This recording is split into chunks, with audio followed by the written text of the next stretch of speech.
Hi there and welcome to my Ivan's vlog, Everything About Balls.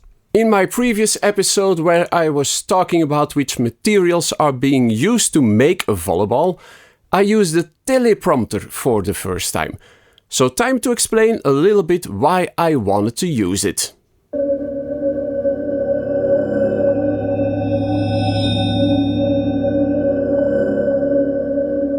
I have used the teleprompter for the first time in my life and it still feels a little bit strange, but it has some big advantages.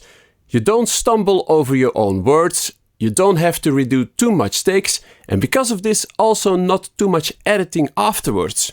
As you can see in this video, I have put my smartphone between the sun cap of my lens of my camera and my LED light.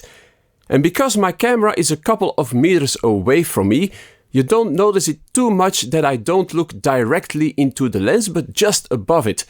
I was really lucky that my lens sun cap has a flat top surface, so it was easy to put my smartphone up there.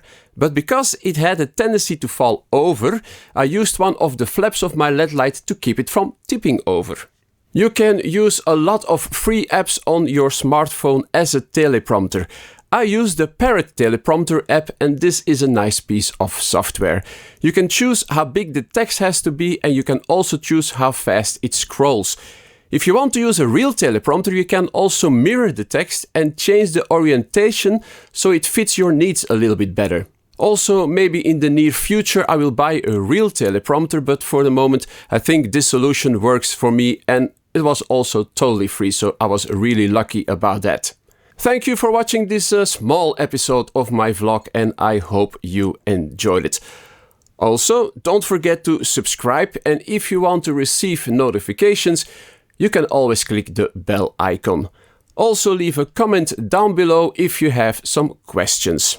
Thank you for watching and see you next time. Bye!